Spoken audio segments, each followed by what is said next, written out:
केंद्रीय मंत्री और भाजपा के राष्ट्रीय अध्यक्ष जेपी नड्डा ने भाजपा मुख्यालय में डॉक्टर श्यामा प्रसाद मुखर्जी की पुण्यतिथि पर उन्हें पुष्पांजलि अर्पित की। इस मौके पर केंद्रीय मंत्री और भाजपा के राष्ट्रीय अध्यक्ष जेपी नड्डा ने कहा कि 23 जून को श्रीनगर जेल में श्यामा प्रसाद मुखर्जी ने अंतिम सांस ली थी। जिस स्थिति में उनकी जान गई वो हम सब के लिए अभी तक प्रश्नवाचक चिन्ह बनकर रह गया है। उनके जीवन को एक देशभक्त, शिक्षाविद और सामाजिक न्याय दिलाने वाले एक नेता के रूप में हम सब जानते हैं। जब भारत का विभाजन हो रहा था तब कांग्रेस के नेताओं और मुस्लिम लीग के एक तरीके से समझौते में सारा पंजाब और बंगाल लेने की ठानी थी। उस समय जन आंदोलन करके पंजाब और बंगाल में जनता को जागृत करने का काम श्यामा प्रसाद मुखर्जी ने किया था। श्रीनगर में जेल में संदेहास्पद स्थिति में श्यामा प्रसाद मुखर्जी जी ने अंतिम सांस ली थी। जिस संदेहास्पद स्थिति में उनकी जान गई वो हम सब के लिए अभी तक एक प्रश्नवाचक चिन्ह बन करके रहा है। उनका जीवन एक देशभक्त के रूप में, एक शिक्षाविद के रूप में और एक सामाजिक न्याय दिलाने वाले नेता के रूप में हम सब जानते हैं। अगर मैं शिक्षाविद की बात करूं तो Shyama Prasad Mukherjee was one of the youngest vice chancellor of Calcutta University। सबसे कम उम्र में वाइस चांसलर बनने वाले और बहुआयामी प्रतिभा के मालिक थे। वो शिक्षाविद थे। बाद में उन्होंने देशभक्ति के कारण राजनीति में कदम लिया और आज हम ये कह सकते हैं कि जो वर्तमान पंजाब है और वर्तमान पश्चिम बंगाल है, यह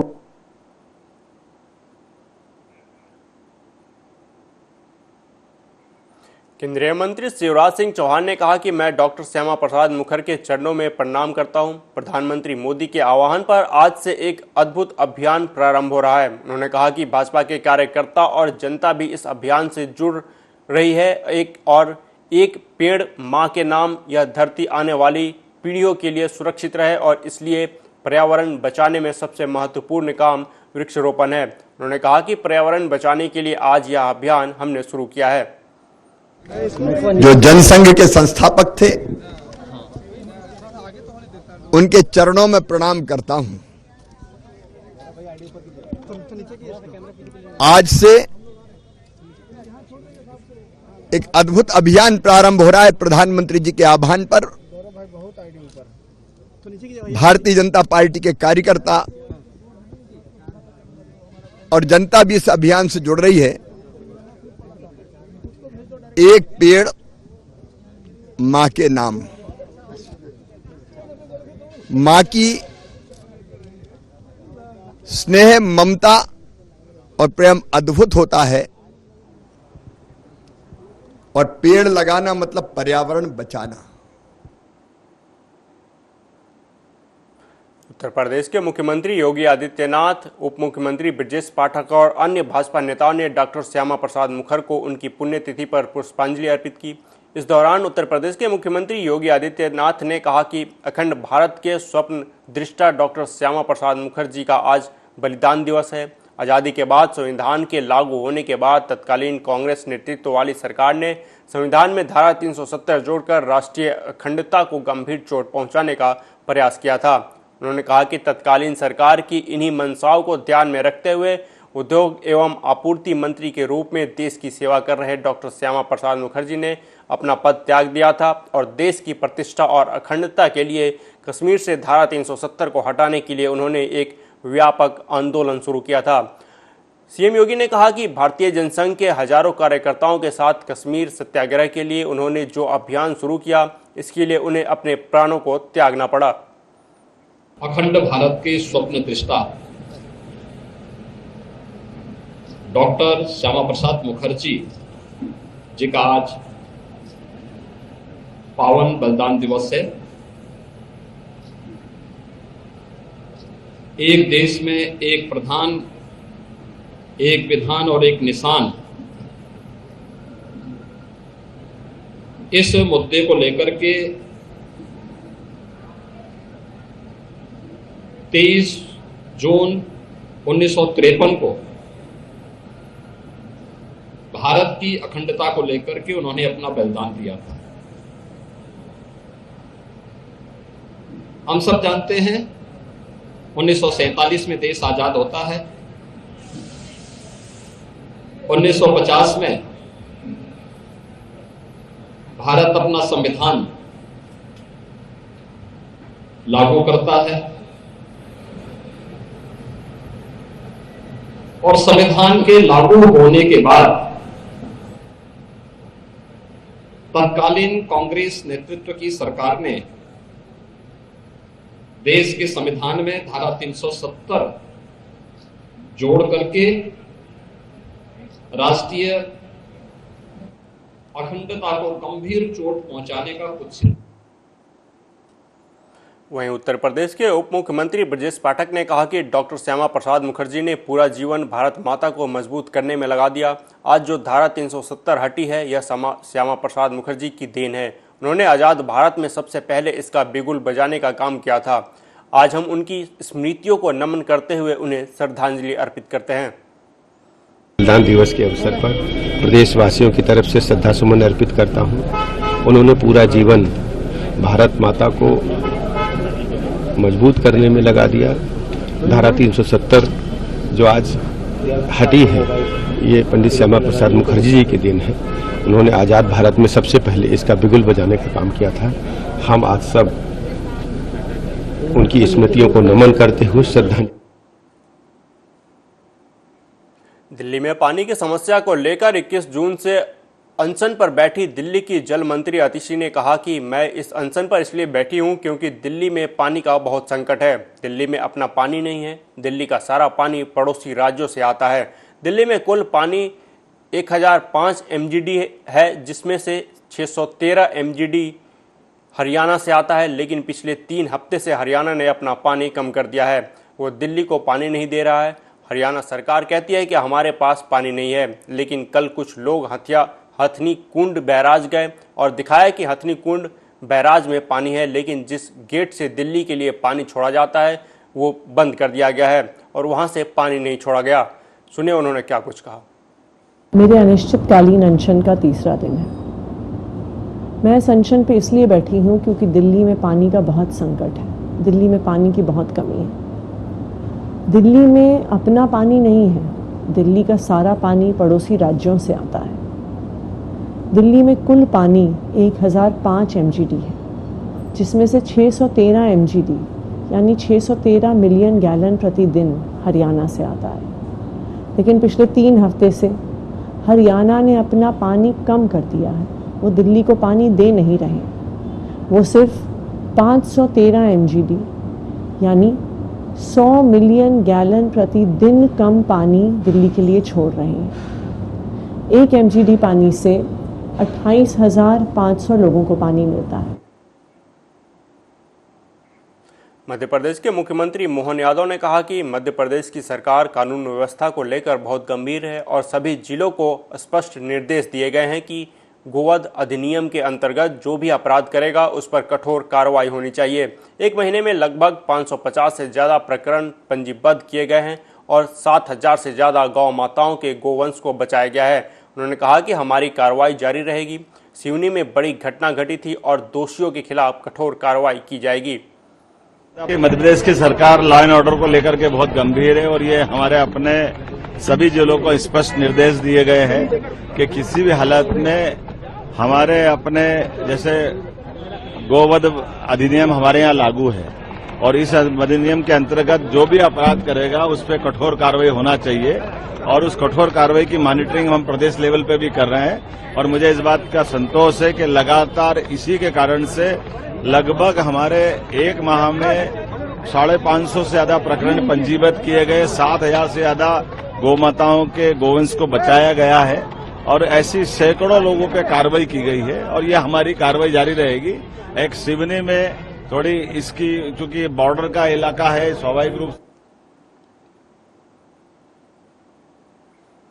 पीसीसी चीफ जीतू पटवारी ने कहा कि धार जिले में एक बार फिर शर्मसार कर देने वाली घटना घटी है, जहां एक महिला के साथ कई लोगों द्वारा मारपीट करने का वीडियो वायरल हुआ है।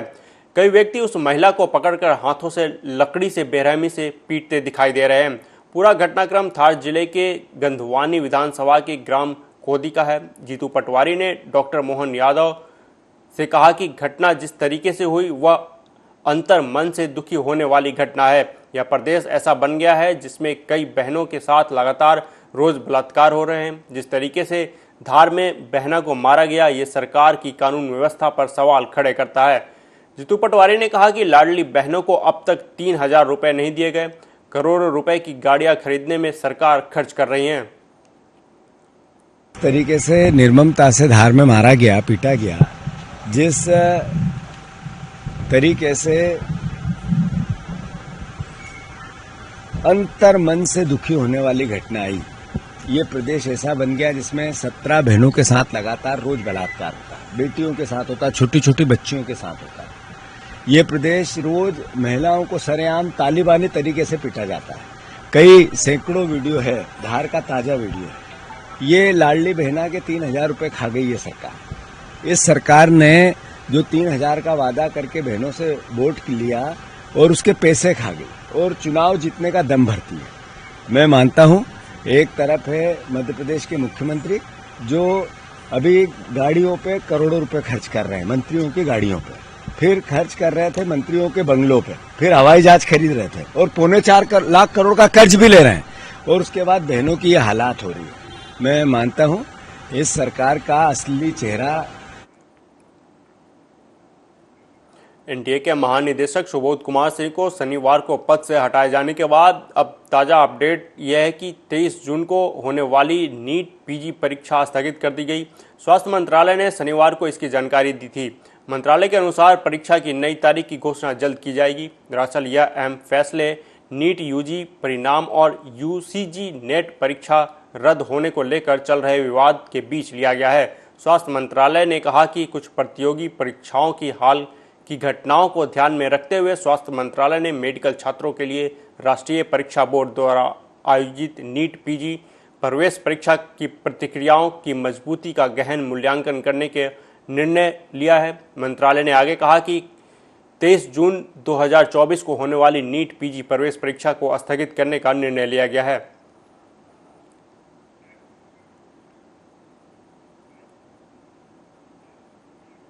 पेपर लीक होने के आरोप पर MP PCS OSD Ravindra Panchbhai ने कहा कि राज्य सेवा प्रारंभिक परीक्षा 2024 का आयोजन कल होने वाला है। पूरे प्रदेश में 55 जिला मुख्यालय पर इसे आयोजित किया जाएगा। प्रश्न पत्र लीक होने और बेचे जाने को लेकर कुछ जानकारियां सोशल मीडिया पर वायरल हो रही थी। इसे आयोग गंभीर रूप से लेते हुए जो भी कानूनी कार्रवाई करने की प्रक्रिया होगी वह आयोग की ओर से की जाएगी। वर्तमान में इसके संबंध में एक विज्ञप्ति जारी की गई है। कल होने वाली परीक्षा अपने निर्धारित समय और स्थान पर होगी, उसमें कोई परिवर्तन नहीं है। लगभग 1,83,000 छात्र परीक्षा देंगे। विज्ञप्ति में कहा गया कि अभ्यर्थियों को भ्रमित होने की आवश्यकता नहीं है। इस तरह की अफवाह फैलाई जाती है तो उस पर ध्यान न दें। प्रश्न पत्र लीक होने की पुष्टि कल परीक्षा के बाद हो जाएगी, क्योंकि आयोग के पास प्रश्न पत्र सील किए हुए रूप में वितरित किए जाते हैं। राज्य सेवा प्रारंभिक परीक्षा 2024 का आयोजन कल 23 जून को होने जा रहा है। पूरे प्रदेश में 55 जिला मुख्यालयों पर इस परीक्षा का आयोजन हो रहा है। परीक्षा 2 शिफ्ट में आयोजित होने वाली है। पहला प्रश्न पत्र जो सामान्य अध्ययन का है वह 10 से 12 के मध्य आयोजित होगा और दूसरा प्रश्न पत्र जो सामान्य जागरूकता और अभिरुचि से लेकर के है वह 2:15 से 4:15 के मध्य आयोजित किया जाएगा। इस संबंध में सोशल मीडिया पर कुछ जानकारियां चल रही थी, वायरल हो रही थी, जिसमें प्रश्न पत्र को लीक होने और उसके बेचे जाने के संबंध में भी जानकारी आयोग के संज्ञान में आई है और आयोग इस विषय को गंभीरता से ले रहा है और इस संबंध में जो भी कानूनी कार्रवाई करने की प्रक्रिया होगी वह भी आयोग अपनी तरफ से करेगा। और वर्तमान में जो विचार है हमने उस संबंध में वेबसाइट पर हमारी विज्ञप्ति जारी कर दी है इस संबंध में और कल की परीक्षा अभी वर्तमान स्थितियों में यथावत बिल्कुल उसी समय पर होने जा रही है, उसमें कोई भी परिवर्तन नहीं है। छात्र इसमें भाग ले रहे हैं? हाँ, इसमें लगभग 1,83,000 छात्र पूरे प्रदेश में बैठेंगे जी और 861 परीक्षा केंद्रों पर इस परीक्षा का आयोजन हो रहा है प्रदेश में। विज्ञप्ति में क्या असर कहा गया? विज्ञप्ति में यही कहा गया है कि अभ्यर्थियों को दिग्भ्रमित होने की आवश्यकता नहीं है और इस तरह की अफवाह या फैलाई जाती है तो उस पर ध्यान न दें और अपनी परीक्षा के बारे में पूर्णतः तैयारी करके आए यथावत है। एमपीपीएससी के पास क्या पर्चा लीक हुआ है वो आया है उसकी कॉपी? हाँ, अभी उसका व्हाट्सएप मैसेज आया हुआ है और आयोग के समक्ष वो प्रस्तुत हुआ है। अब उसको भी जब कल, चूंकि अब आयोग के पास में कोई भी प्रश्न पत्र होता नहीं है, हाँ ओरिजिनल प्रश्न पत्र हमारे पास होता नहीं है, वह पूर्णतः जो है वह सीलबंद पैकेटों में हमने वहाँ सभी परीक्षा जिला मुख्यालयों पर भेज दिए हैं। तो इस बात की तस्दीक या पुष्टि कल परीक्षा समाप्त होने के बाद 12 बजे ही हो पाएगी कि इसमें आज के चल रहे जो भी वायरल लीकेज प्रश्न पत्र है वह सच में है या फिर उसमें कोई सत्य असत्य। पेपर आया था, कौन सा विषय है? ये प्रथम प्रश्न पत्र के पेपर के बारे में अभी फिलहाल जो वायरल हो रहा है वो इस तरह का है। कभी सर ये जो लीक पेपर आया है कभी उससे मिलान होता है तो आगे क्या कर? नहीं, बिल्कुल भी जो भी कानूनी कार्रवाई होगी। और अगली खबर अलीगढ़ से है, जहां एक युवती पर फप्तियां कसने का विरोध करना एक युवक को महंगा पड़ गया। विरोध करने पर दबंगों ने युवक के साथ जमकर मारपीट की, जिसका वीडियो सोशल मीडिया पर वायरल हो रहा है। दरअसल थाना सिवली लाइन के तस्वीर महल के डाकखाने के सामने की पूरी घटना है, जहां पति पत्नी ई रिक्शा में बैठकर जा रहे थे कि तभी कुछ लड़कों ने पीछा करते हुए महिला को अपशब्द कहने लगे और ई रिक्शा रोककर पति को लड़कों ने पीटना चालू कर दिया। नाम बता दो। मैंने गाली बक रहा है, मुझे छेड़ रहा है, गंदी गंदी बातें कर रहे हैं लड़के। इन्होंने मना करी तो यहाँ पे आके टेडी नुकवा के मार रहे हैं। कौन से पार्क? टेडी रोक लिया, कितने लड़के थे? 6 लोग, 8-10 लड़के। अच्छा, तुम्हारे किस चीज पे थे वो? हाँ, मारपीट के चले। आपके साथ मारपीट हुई है क्या? मेरे साथ में मेरी बीवी और मैं बैठ के आ रहा था, खाली बस कोई बात ही नहीं हुई। मेरा अचानक में लौंडे लपाड़ों ने मारा। किसने मारा है आपको? ये नहीं पता, मैं वहाँ से आ रहा था पार्क से। पल्सर गाड़ी? किस चीज पे आ रहे थे वो? किस चीज पे आए थे? गाड़ी से आए थे। पल्सर गाड़ी थी। आपने नंबर नोट किया उसका? नंबर नोट नहीं किया। बढ़ते हैं अगली खबर की तरफ। पटियाला पुलिस की ओर से लगातार नशे के खिलाफ चलाए जा रहे मुहिम के तहत पटियाला के डीएसपी करनैल सिंह ने गांव अलीपुर औरैया में एक नशे के खिलाफ सेमिनार किया, जिसमें उन्होंने नौजवानों को कहा कि हमें नशे से दूर रहना चाहिए और अपनी सेहत का ख्याल रखना चाहिए। जो भी व्यक्ति नशे का काम करता है उसकी सूचना तुरंत पुलिस को दी जाए। सूचना देने वाले व्यक्ति का नाम गुप्त रखा जाएगा और नशा बेचने वाले व्यक्ति के खिलाफ कार्रवाई की जाएगी। नगर ने ਇਹ ਵੀ ਵਿਸ਼ਵਾਸ ਦਿਵਾਇਆ ਕਿ ਅਸੀਂ ਗਰਾਊਂਡ ਵਗੈਰਾ ਦੇ ਵਿੱਚ ਚੰਗੀ ਤਿਆਰ ਕਰਕੇ ਬੱਚਿਆਂ ਨੂੰ ਅਸੀਂ ਉਧਰ ਖੇਡਾਂ ਵੱਲ ਜੋੜਾਂਗੇ ਅਤੇ ਜੋ ਵੀ ਨਸ਼ਾ ਦਾ ਕੰਮ ਕਰਦਾ ਉਹਨਾਂ ਲਈ ਇਹਨਾਂ ਨੂੰ ਅਪੀਲ ਕੀਤੀ ਗਈ ਹੈ ਕਿ ਤੁਸੀਂ ਸਾਨੂੰ ਗੁਪਤ ਕੋਈ ਵੀ ਵਿਅਕਤੀ ਜਿਹੜਾ ਇਲਾਕਾ ਐਸਐਚਓ ਜਾਂ ਡੀਐਸਪੀ ਸਾਹਿਬਾਨ ਨੂੰ ਤੁਸੀਂ ਆ ਕੇ ਮਿਲ ਸਕਦੇ ਹੋ, ਦੱਸ ਸਕਦੇ ਹੋ, ਤਾਂ ਕਿ ਤੁਹਾਡੇ ਸਹਿਯੋਗ ਦੇ ਨਾਲ ਹੀ ਅਸੀਂ ਜਿਹੜਾ ਹੈ ਬਿਲਕੁਲ 0% ਜਿਹੜਾ ਕੋਈ ਨਸ਼ਾ ਤਸਕਰ ਵਾਰਡ ਨੰਬਰ ਸਾਹਿਬ ਆਏ ਆ ਲੋਕਾਂ ਹਾਂਜੀ ਹਾਂਜੀ ਕਿੱਦਾਂ ਦਾ ਸਪੋਰਟ ਦੇ ਰਹੇ ਹੋ, ਕਿੱਦਾਂ ਦਾ ਉਹਨਾਂ ਦੀ ਸਹਾਇਤਾ? ਬਹੁਤ ਵਧੀਆ ਉਪਰਾਲਾ ਜੀ, ਜੋ ਡੀਐਸਪੀ ਸਾਹਿਬ ਇੱਥੇ ਸਾਡੇ ਵਿੱਚ ਅਲੀਪੁਰ ਔਰੈया ਵਾਰਡ ਨੰਬਰ 18 ਵਿੱਚ ਅੱਜ ਆਏ ਨੇ ਔਰ ਬਹੁਤ ਧੰਨਵਾਦ ਇਹਨਾਂ ਦਾ, ਕਿਉਂਕਿ ਇਹ ਨਸ਼ਿਆਂ ਪ੍ਰਤੀ ਜੋ ਹੋਰ ਮਾੜੇ ਕੰਮਾਂ ਪ੍ਰਤੀ ਜੋ ਵੀ ਹੈ ਇਹ ਸੰਦੇਸ਼ ਲੈ ਕੇ ਆਏ ਨੇ ਲੋਕਾਂ ਨੂੰ ਜਾਗਰੂਕ ਕਰਨ ਲਈ ਵੀ ਇਸ ਪਾਸੇ ਤੋਂ ਹਟਾਇਆ ਜਾ ਸਕੇ, ਚਾਹੇ ਨੌਜਵਾਨਾਂ ਨੂੰ, ਬੱਚਿਆਂ ਨੂੰ ਗਰਾਊਂਡ ਖੇਡਾਂ ਰਾਹੀਂ ਜਾਂ ਪ੍ਰਚਾਰ ਦੇ ਰਾਹੀਂ। ਸੋ ਅੱਜ ਨੇ ਬਹੁਤ ਧੰਨਵਾਦ, ਬਹੁਤ ਵਧੀਆ ਲੱਗਾ। ਸੋ ਕੋਸ਼ਿਸ਼ ਅਸੀਂ ਪੂਰਾ ਵਿਸ਼ਵਾਸ ਦਵਾਇਆ। ਇਸ ਤਰ੍ਹਾਂ ਦੇ ਨੌਜਵਾਨ ਇਸ ਕੁਰਾਹੇ ਵਿੱਚ ਪੈ ਰਹੇ ਤਾਂ ਕੀ ਨਗਰ ਵੱਲੋਂ ਸਹਿਯੋਗ ਦਿੱਤਾ ਜਾਊ ਪੁਲਿਸ ਨੂੰ? ਬਿਲकुल जी, ध्यान। पटियाला के एसएसपी वरुण शर्मा के आदेशों पर चलते हुए थाना मॉडल टाउन चौकी इंचार्ज रंजीत सिंह की ओर से मोटरसाइकिल चोरी करने वाले गिरोह के 3 लोगों को गिरफ्तार किया गया।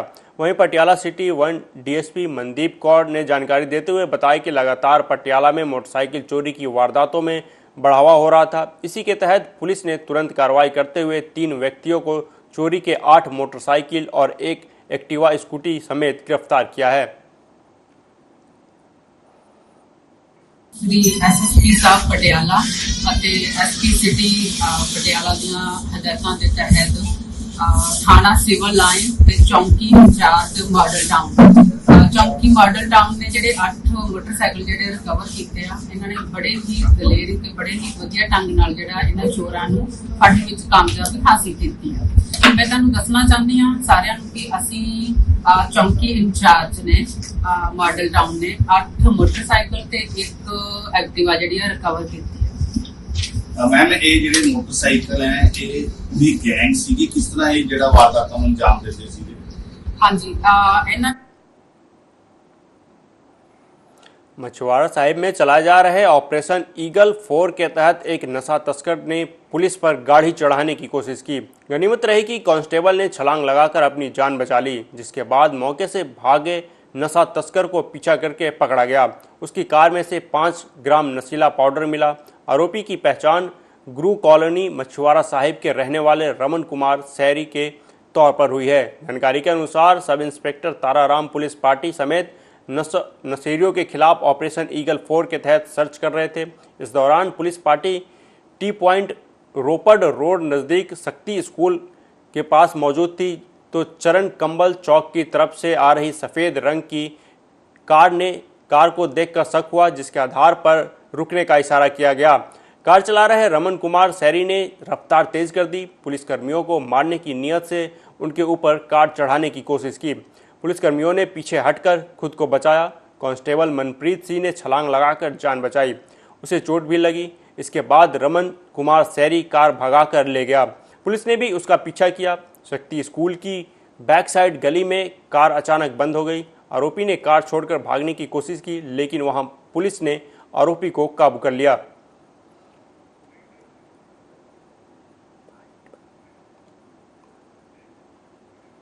फिलहाल इस बुलेटिन में अभी तक के लिए इतना ही। देश दुनिया की तमाम खबरों के लिए देखते रहिए आर्या न्यूज़। नमस्कार।